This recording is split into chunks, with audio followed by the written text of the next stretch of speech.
Hello, everyone, and welcome back to CBR MTG. I'm here once again watching some Highlander footage. I'm joined here with Graham. G'day, Graham. How are you?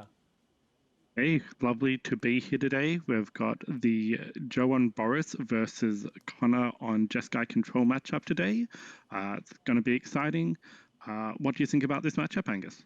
I think it's going to be interesting. So both players are pretty new to the scene. This is a proxy event that can come in and bring whatever deck they can print out, and we can see that both of them have brought basically a deck of their own creation. I'm not sure if Connor was influenced by any other Jeskai mages around, but I haven't seen Jeskai in a little while, and I definitely haven't seen Red White Legends. Joe on this side still playing. We see some Bone Crushers and we see some Recruiter of the Gods, but there is a flowering of the white tree in here. There's Ragavan, of course, and a bunch of these legends that are cheap and fun and efficient. So I'm not sure how the matchup's going to go, Graham, but I think both of them are going to have a really fun time with these cards. Yeah, definitely. Well, we've got an aggressive start here. Arid Mesa into Shockland. Mm-hmm. Considering that we're getting the Shockland on turn one, is this an 8 point list on Joe's side? I'm going to guess. I believe so. I have to go through. We'll post the deck lists in the chat, not in the chat in the comments, of course. But yeah, I couldn't say for sure, but I can probably surmise that most two color lists will try their hardest to be 8 points, unless they want to play City of Traders and Mox Diamond, in which case they just have to take it as it Yeah, comes. definitely. Mm. Well, we've got a good boy down on the left side, Isamaru, and Mm. on the right hand side, Connor has followed up his turn one brainstorm with a turn two faceless looting. Yeah, Looks like he digging might be for. digging for land. It doesn't manage to hit it though, unfortunately. Yeah, So that didn't miss I that think land explains drop. a little bit what's happening with that first turn brainstorm there. We're just trying to get the second land drop, but it looks like he's got a strong hand to back it up anyway. Mm, definitely a lot of action in his hand. It's tempting for anyone in their right minds to keep a hand that had brainstorm and a land and a faithless looting maybe. And it's like I can see the days there as well. Like it's kind of. I mean, I'm pretty happy with that hand. I might keep it again. But if you're like, depends on exactly what his land count is. If he's playing like control or if he's playing something lower the ground where he can afford to only play one land. But luckily we won't have to worry about it Yeah. because here comes the Seachrome Coast from Connor's side. Well, speaking of low to the ground, we've got Kithian and Zergo Bellstriker down there. So that's 6 power plus the ability for Kithian to flip straight away. That's not something you really want to be looking at on the Jeskai side when you've stumbled on that first turn land drop as well. Oh, definitely. Joe's punished Connor from that very first missed land drop. Connor was able to follow up with the Mercurial Spell Dancer, a unblockable creature that gets oil counters and has been showing a little bit around the blue-red prowess lists that we see in Highlander, but it's not a very good blocker, that's for sure. And Joe's going to be asking if Connor has any good blockers sometime soon, I'm sure. Well, doesn't even need to ask the question. He's got the Skyclave apparition, but it's run straight into a daze, picking up the volcanic island to cast it. Yeah, And pretty good that's when you just can going to get get it. those Yeah. points up. Yeah, go ahead. I think you're pretty lucky, being able to catch a daze on this like low to the ground deck when they have three lands. Like it feels much better to daze the Skyclave than daze a Kithian or not be able to at all because your opponent just is already so low to the ground they don't care. So pretty nice pickup there with the daze. Yeah, does miss the Mercurial Spell Dancer on the days, unfortunately, but we're getting Mm, there on the Expressive Iteration. it's all Uh, right. Better late than Expressive never. Iteration is just a fantastic one to be able to cast twice if you do get off on that as well. Yeah, I think you're right. And the power of getting two expressive iterations would be pretty unreal if you can perhaps wait a turn. But by the looks of it, Connor's got that Caves of Chaos Adventurer in his hand, and he's still missing that third land drop. So pretty unlucky on his side. Yeah, like at the moment, he just needs to dig for some removal to deal with this board because it's Hmm. just so overwhelming from the other side at the moment. Like considering the blocker that Connor's got on the other side, though, I think he just needs to alpha swing and go with the I don't care if one of my creatures die, I'm just going to get through that extra 4 damage. And I think he's playing a little bit too conservative based on what his board state looks like. He Yeah, does yeah. go with the removal spell now this time, though, and so we're going to get in that big swing. It's a pretty stacked hand on his part, being able to. I mean, paying 3 mana for it by the looks of it. Oh no, we played the Sentinel, of course. But yeah, it's very nice for Joe that he was able to have the removal spell 2 turns in a row, and Joe has not like skipped a beat here. He's played a 1-drop on turn 1 and 2 1-drops on turn 2, and now he's attacking, flipping his Kithian, as you mentioned before. It's like this is a great start, but it's one that we haven't seen in quite a long time. Yeah, so let's just go over this Planeswalker for the people who might not be immediately aware of it. So it's Gideon Battlefords, comes in with Loyalty 3. It's got an ability +2 up to one target creature an opponent controls attacks it at turn if able. +1 target creature gains Indestructible and untap that creature. And finally, for 0, it can become a 4/4 human with Indestructible. So it's one of those new Planeswalkers with no negative abilities, just goes up and up and up the whole time. Yeah, it's wonderful to see him again in Highlander after maybe like Naya Zoo or something that we might have seen in the past. And they were gladly played that Kithian, but yeah, it's been a little while since I've seen one on the battlefield, but I'm happy to be face to face with it again. Now, Connor makes the big play of the Imazari's Jet in place for the Esper Sentinel. If he can get that to connect with one of his creatures, that's going to take over this entire game, considering the other side of the board. It's just a question of can he get that creature down and can he connect before Joe just reduces his life total to 0. Yeah, and I mean that reduction is coming up real soon. We're seeing Party Crasher, one of from the very newest sets, comes in, has haste, which is probably the most important thing, and there's some shenanigans with +1/+1 counters, but we'll put it up on the screen for our wonderful viewers at home. But this, what we're thinking is fast and aggressive, and that is exactly what Joe wants, and that is exactly what Connor does not want. Yeah, so interesting here that he's holding the Esper Sentinel back. Do you see any reason for that? I'm wondering maybe he's just worried. Like you were mentioning before, this like nightmare mode. I'm not sure exactly this creature on the far side is a cloistered youth, if I'm not mistaken. It's flips into a 3/3, but I don't think that we had to. I think it's okay to like maybe leave up one blocker just in case that nightmare thing that you said happens, where I don't know, he untaps, he plays a Bomac Courier, he equips a Jit to it, and somehow gets in. He'll still get the counters, I suppose, but Absolutely. that's like not very likely to happen. So I mean, leaving up one makes a lot of sense. Leaving up two probably just not worth it. But it didn't matter in the end because kind of scooped up his cards. Yeah, well, we're seeing Connor's sideboarding face up at the moment. So we're going for a bit more removal, some blasts to go against the Regicy there, and the counterbalance, the spicy one, which I really like, just with so much of the creatures being 1 mana on Joe's side, it means that all your cantrips are basically turning into counter spells if you can get that down. Yeah, yeah, absolutely. And but it looks a bit deafening Clarion, I think, from his hand in the previous game. Maybe he's considering taking it out, or maybe I just missed him taking it in. But just a nice little board wipe that I think also gives lifelink. Bit of fun there as well. But it's a shame with the Jit. I think that was like, I don't know. Sometimes it's better at that just to pretend that Jit is a 4 mana sorcery. You know, like you just play it and equip it on the same turn when your creature's ready to attack. Like playing it out. I think maybe Connor just didn't have much to do, and there wasn't any great options. But it was a shame that in the face of like 6 or 8 damage from Joe's side, Connor could just put some equipment Yeah, it's down just and stare. it ended up being a little bit too controlly than the matchup warranted if you weren't able to hit the sweeper. Yeah. We're getting a little peek at some of the cards in Connor's deck here.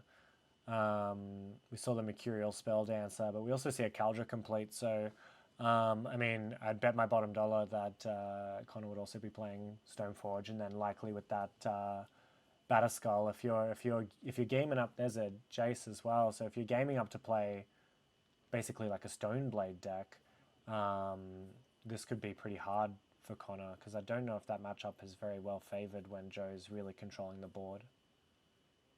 Definitely. Very kind of Connor to.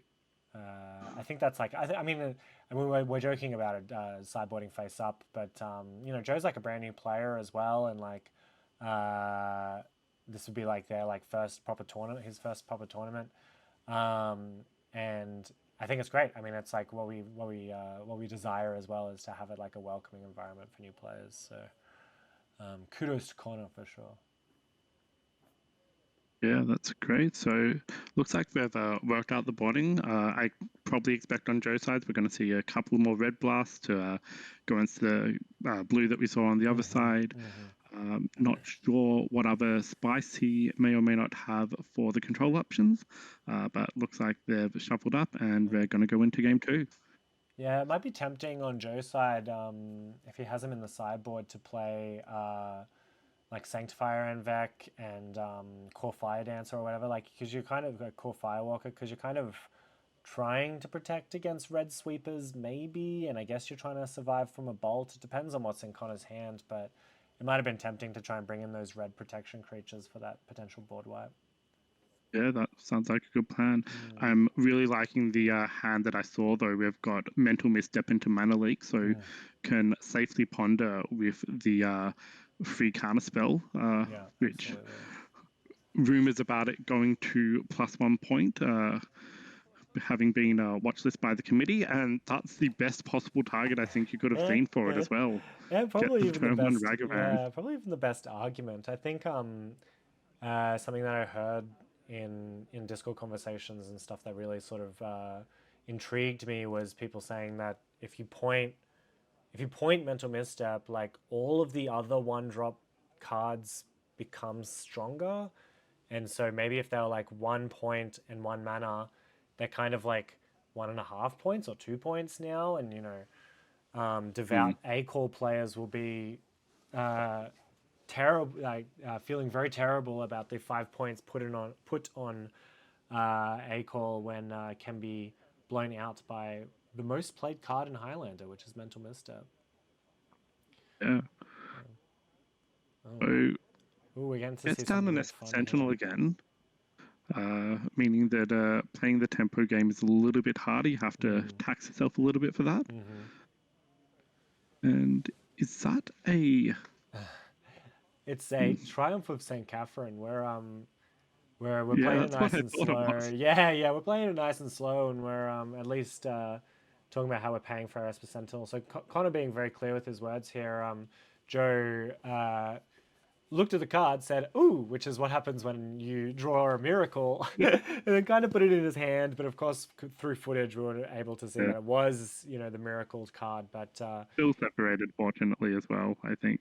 yeah, and so Connor allowed him to make his land drop and then cast Triumph of St. Catherine for the mana leak. But I mean, it's all about intent and stuff as well. Both those plays were like probably pretty clearly communicated between players, and then you're able to make the intent of the game known to all players very easily. Have you heard much about the mental misstep to 1? What's your any insights from on the ground floor? I haven't looked too closely into it, but I'm sure the committee have been ear to the ground onto it. Like, I'm very much in the camp that I think that it removes it from the format to some extent if you put it to 1 point, and I think I'd prefer to just leave it in there as a safety valve to some extent as well. Yeah, that's a great point. I think it's there's not many cards that are like it that like are completely unplayable at 1, but like 2 played at 0. Like I think Sensei's Divining Top was like kind of like that, and but obviously there was the other considerations around time management. But it really does feel like, as you said, that if Mental Misstep goes to 1, it's basically banned from the format. So we get down a Feldon Mm. this time after the other creature's removed. Gets a 2/2 with haste with a little bit of spicy text to go with it. And on the other side, we see a Batterskull. Yeah. So The the Feldon's been really big, impressive. I had a little go at it. I was trying to build like Bard class legends, and Feldon fit in really well there. But where I've seen it actually just shine is just like a 2 mana 2/2 with haste, which is where it's played in absolutely, mono red a lot.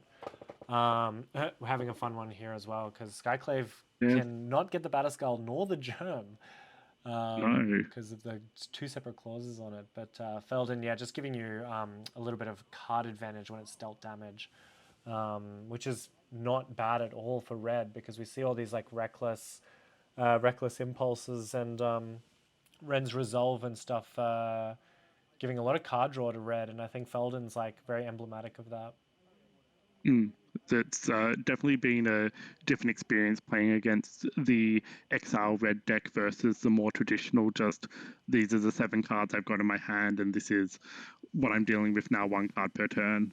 So, Yeah, yeah, it's made the deck, which was already a powerhouse, just a little bit stronger, I think. I think so too. It's like it's very hard to put yourself in a position where you don't want to play the resolves because it's like obviously burn is like at its best when it's just burn, burn, burn, burn, and then we're like relying on the top of the deck for the rest of the game. But obviously, like with the reckless ones, you're like more inclined to play 1 mana spells, of course, you know. So maybe you're playing more like Zergos, and think of a terrible 1 drop with haste, but that might not necessarily get you through if the meta is to the ground more, you know. Like we've seen a couple of games with Mitch playing mono red where plays a Zergo and a Robber of the Rich, and then there's like a 3/3 on the battlefield, and like suddenly it's like a little bit harder for Mitch to get in. So Mm. um, there's definitely different directions that you can go, but it's really tempting to play the Ren's Resolve. Joe with the So we're perfect just hair here. we're just resolving a wasteland there, and we're just having a look at what the best options are in terms of the lands we can hit as well. Yeah, nice one. Um, Looks like what was that one? We've gone for the the triumph, Triome, so yeah. we've got the tri-land down, and the rest of the mana base is gonna stick around for a little while. Yeah, it looks like it. I don't think Joe would be playing any recursion of lands from his graveyard. Although again, another tempting decision to make when you're putting Wasteland in your deck is trying to find ways to recur it. But I kind of like it in those aggro lists anyway. Where you're just like, I'm only ever going to use this once. That's all I need. I just want to trip you up a little bit, so I'm going to kill your land and move on with our day. And I Yeah. think points are kind So of like at a premium, so it's hard to choose. But if you can have the space for it, definitely enjoy playing Wasteland. So goes for the attack into the Batterskull there, Mm, trying to get a little bit of value out of the block. And well, from what I can see, the Felden got swords, and we're just reiterating that you can pick that Batterskull back up to hand yeah. and play it again next turn. So it's Ooh. going to be back again next turn by the look of it. And Joe in the next game might need to be considering how he's sideboarding and getting some more artifact hate in there because at the moment this isn't looking good for him from this board state. Yeah, it's like super unfortunate that Joe had to basically chump attack, like just attack in and allow Connor to get those extra life points from the life link on the battle skull, but then like getting blown out with that lightning helix, not even gaining the life from it either because we just bounced the battle skull back to our hand. Mm. Kind of, I guess, just like something that happens when there's lots of combat maths going on. You know, there's lots of things to consider, and yeah, of course, Batterskull, one of the original cards that has infinite lines of text. Yeah, and we're just once again making sure we're being really clear about the fact that we are paying for that Esper Sentinel. Now, Mm, on the upside here, Joe does have a mum on a mother of runes, I should say, on his side of the board. So we've got the ability to block it a while, but mm, even though you can do that. It's not the position that the deck wants to be in. It's not something where you want to be sitting back and blocking and having the control player having time to take over the game. Yeah, and it seems to be. I'm not sure what Joe's plan is here, but definitely taking the much more aggressive option of attacking in with that Esper Sentinel. I think that's probably just like a tip a tip for new players as well is that the Mother of Rune's a fantastic person to help you attack, but obviously, as you mentioned before, being able to block every turn would also be pretty beneficial. Right, and Connor has introduced a new mechanic to the game in the form of the initiative. Mm-hmm. So we've got a good blocker for that. Now, Joe obviously can hit past that with the protection that he's got on his side of the board, but we'll just see how this ends up going. He's got one creature which is functionally unblockable, and the other creature which has lifelink. So it's a Yeah. scary thing when they're about to get 2+1/+1 counters on them. I think we're probably going to see what probably many players have experienced in the time since the initiative has come out. Now, like Joe might just be incentivized to just keep attacking. I mean, The problem is that Connor's coming back for way more. Like we're talking about uh, first the initiative putting +1/+1 counters on. So that's Batterskull puts 4 and then 6, and then we're attacking for 3 with the Seasoned Dungeoneer who might get a +1/+1 counter on us. So that's another 1 on top of there. So like we're talking about nearly 10 damage here. And Joe's pretty lucky, I guess, with the Skyclave. So at least we won't have 2 attackers. But I think Joe, maybe we just tap that Mother of Runes and attack again and just try and get that initiative back. Absolutely. Now, I thought that was a Kyroclasm in his hand for a moment, but I think it's not. Do you recognize that card off the top of your head? The one Mm, on Joe's far left. Farthest left red card. It's a new printing, Monastery Swiftspear. Ah, I see. That's Yeah. why I didn't recognize it then. Yeah, this is something that we've seen a lot of times as well, is that cards getting new art, new printings. Thank goodness for the coverage team. We know literally every printing of every art that's ever existed, and we're going to be just fine. Looks like Joe's just got the initiative back. We're both in the Undercity now. It's grimy, it's grotty, it's horrible, but we both have our basic lands at the very least. But, ooh, Makes a big play here. Gets the Cauldra ooh. down. So this has everything but Batterskull basically. Mm-hmm. So first strike, haste, and next turn it could potentially be a Vigilant Lifelink Oh as yeah, if well. we're mixing them Be together. equipped. I think because Caldra might have trample as well. It's just It does. oh boy, just a Uh, lot of text. So that might be like the benefit of trying to get through Mum is that you equip them both to the same germ. Your creature's huge and it has trample and it has lifelink. Like I think you're right. That sounds like a pretty tempting idea for next turn. We'll see. and second main phase, we're putting 2+1/+1 counters on the germ there as well. Yep. So really locking ourselves if we double equipment to the germ that is now a 2/2 instead of a 1/0/0. All right. Looks like Joe just stripped a Fury off the top. I think we're considering how to distribute damage here. Kind of unlucky with the germ in which Connor chose for going into the second room because this Fury is not going to be able to take out the Batterskull anymore. Yeah, well, it depends if he decides to block or not. He looks like he's getting him with just the Esper Sentinel.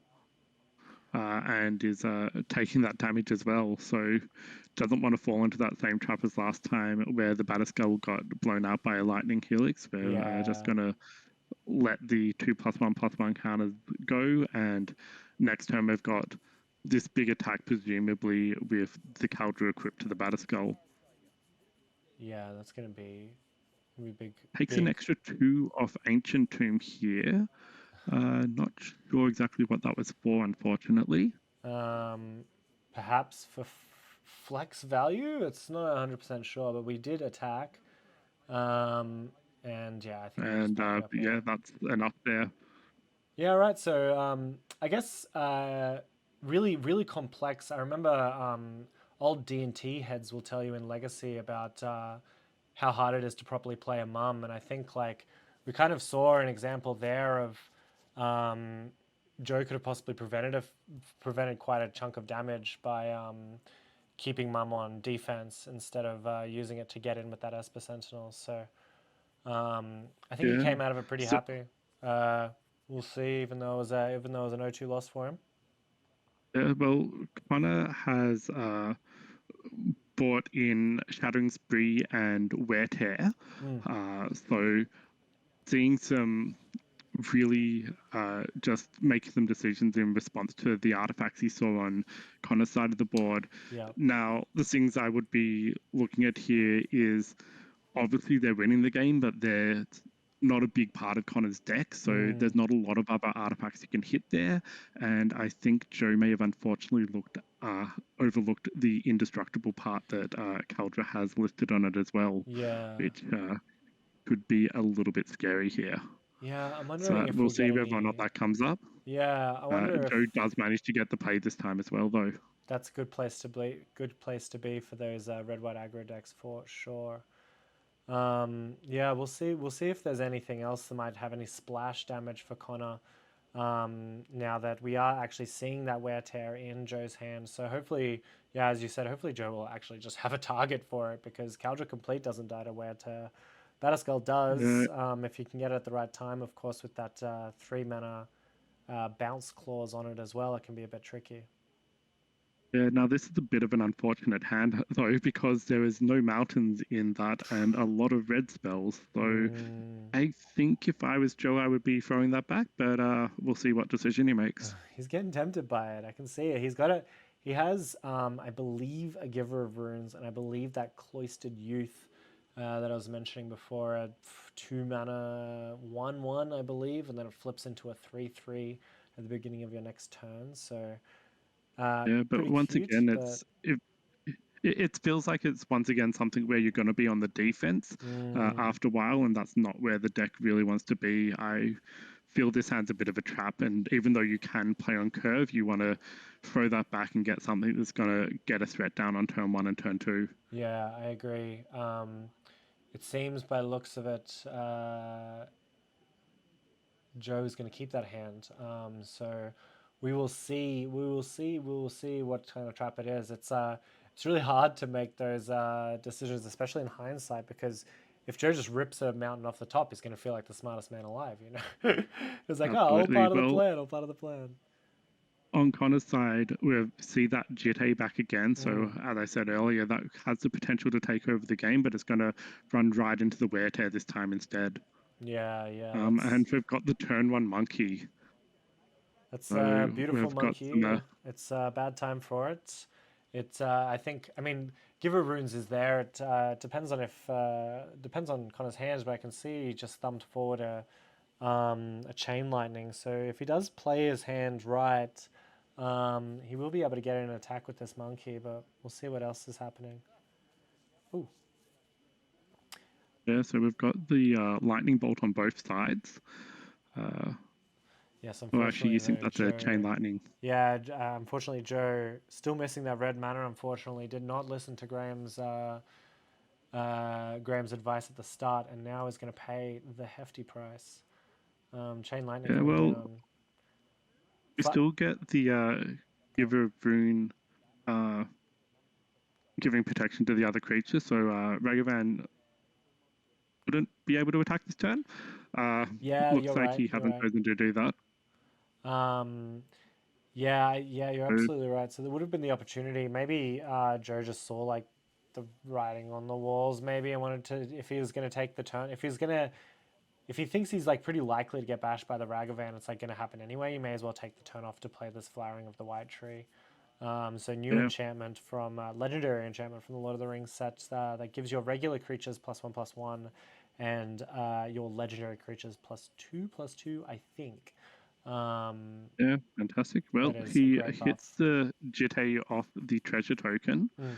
and Joe draws a mental misstep a couple of turns too late, unfortunately. Yeah, very unlucky. And this is where, I mean, whoop, this is not going to work. No, Still missing so that red mana. It is not an enchantment, unfortunately. So we will now be able to pay 1 white for it. So he's going to hold it up, but it's good for Connor to know in the future. hmm. All right, here comes the So cloistered we youth. get another threat, the Cloistered Youth. Yeah.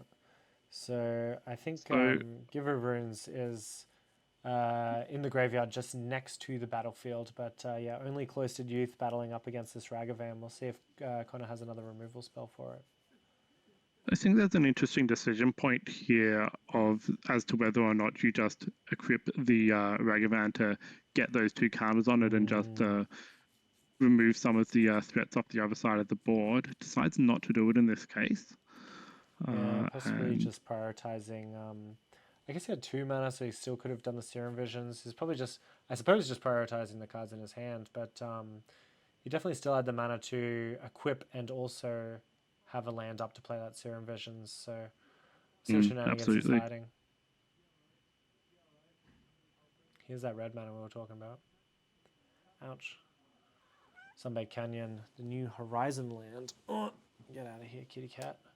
Here comes Yep, Felden. we've got the Felden down again, and it looks like we're gonna go back to the original game plan of just getting as much damage as we can. Yeah, and this is a big hit. This is the Flowering of the Right Tree giving that buff to Felden. And Connor's rapidly losing his life total, that is for sure. We'll see what he's coming past. I do see Yeah, a couple the of spicy Ward ones 1 in there there. is also going to be doing a little bit of work there as well. Just Yeah, it makes making the everything there a little bit more expensive and almost turns the GTA off to some extent in that uh, every single activation, if you're trying to use the -1/-1 effect, is going to uh, cost you 1 mana. So each time. it just Yeah, takes a lot of the simplicity out of the game plan that you otherwise have. yeah, absolutely, and definitely a reason to be playing Legends as like a sub theme because I mean we're getting so many Legends all the time. You can kind of make it a sub theme for whatever you want now, and Flowering in the Right Tree is a Mm. great payoff for that. All right. So using a fetch there to get the So Jeskai Triome. Just fixing our mana a little bit with the Otawara and the basic mountain. Definitely can see the reasoning for wanting to fetch out a Triome. yeah, going for some basics as well. I wonder if there's something like a Blood Moon or a back to base that's hidden in that deck list as well, or whether he's just playing around the same thing from his opponent's side. Uh, This is Goes for a Case of Chaos Adventurer there, that was the and quickest Joe. snapping off of that mental misstep I've ever seen in my life. He's like, I have the counter spell for this, and unfortunately not. Mental misstep good, but not good enough to counter the Caves of Chaos Yeah, Adventurer. sounds like he was expecting a removal spell to come down and got Case of Chaos instead. Mm. And we're gonna again be battling over the initiative for the second time. The first time, of course, we saw a little back and forth, but I mean, trap deals 5. You've also got the room before where you get the +2/+2, 2+1/+1 counters, and it's like it kills you pretty quick. You know, it kind of Yeah, makes the it's game just about the initiative.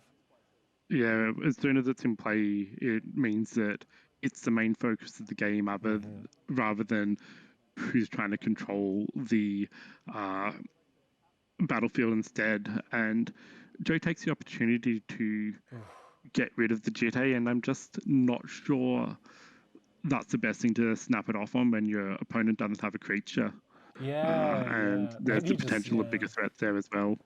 I mean, obviously denying it the power of instant speed, where at the very least you could wait until maybe it equips or something. But I think Joe, he heard us when we said, "Oh, I don't think there's very many, there's very many targets for that wear tear," and he might just have pushed it off on the earliest opportunity. But Mm. this is quite the turnaround for Joe. Caves of Chaos Adventurer bolted. Uh, and Felden's attacking in, and now Joe's back in the Undercity, right with Connor. So we're seeing something big again. Joe, we've got Seasoned Engineer, so takes the initiative right back. Yep. Puts 2 counters on it. But yeah, I was just going to say, as far as a control aspect, we've got to that critical 5 mana point where he can be playing haymakers each turn. Yeah. Very finally managed to snap off that mental misstep as well, this time on a preordain. Yeah. Yeah, I think maybe the tensions are high between these players. Obviously, very friendly towards each other, but Joe really looking for that earliest opportunity because these. I mean, we saw the wear tear was kind of like situational, and the mental misstep also can be very situational. So you're kind of concentrating on the battlefield and what's happening with the initiative and back and forth, but you're like, can make sense that you take an extra second to consider, oh, wait, I've also got these spells in my hand. So just missing enough damage to be able to just force it through. So he's going to have to wait for the Seasoned Engineer to get in another attack with that trap at the moment as well. Oh, and that's going to be really painful. So we're going to go into the trap now. Lose another 5 life. Seasoned Engineer is pretty beefy at the moment. Again, can give it self-protection from creatures. And is currently attacking in for 5. I'm going to read it closely. Yeah, we're just going to read that, have a look at the protection from creatures clause that it's got while it's attacking. Yeah. And we're about to do the explore as well. Yeah, so we're just clearing it up now. Again, the recently pointed Seasoned Engineer, particularly because of how many lines of text it truly has. So here's the explore. And then, yeah, now we're attacking in for 5 unblockable damage. 5 unblockable plus the additional 5 from the top. Yeah, oof. It's a big hit. So I think Joe's sort of figuring out what's left. What can I do? I have a Chrome Box in my hand. I have a Plains in hand. It's not looking good for Joe here. So he can still attack in here for the 8 damage that he's got on field and get the extra +2/+2, but I just don't think it's quite going to be enough. And there we go. We've got the handshake there. Yeah, so pretty swingy actually. It's the power of the initiative, I suppose. Even getting to go in twice off 2 ETBs, I think is like was really pushed us through and got through the trap. I think the trap is like a really big part of the initiative, of course, and it really messes up your gameplay maths. But also Seasoned Engineer being an unblockable threat, pretty unreal. Yeah, well, I think the real big play that just swung it in Connor's favour was getting the forge down on the Seasoned Engineer the turn he played it and having a 6 toughness blocker. I don't think Joe was in the best position to be able to fight that once he did get it down. Yeah, particularly unfortunate. Well, fantastic. Well, that was Joe versus Connor. Congratulations to Connor for taking it out. We have a couple more videos from our proxy series, just to show off a couple more decks that we have in the pipeline. And we'll work through them as time comes. But for now, thank you, Graham, for joining me. Yeah, and thank you everyone for watching. We'll see you here next time. See you then.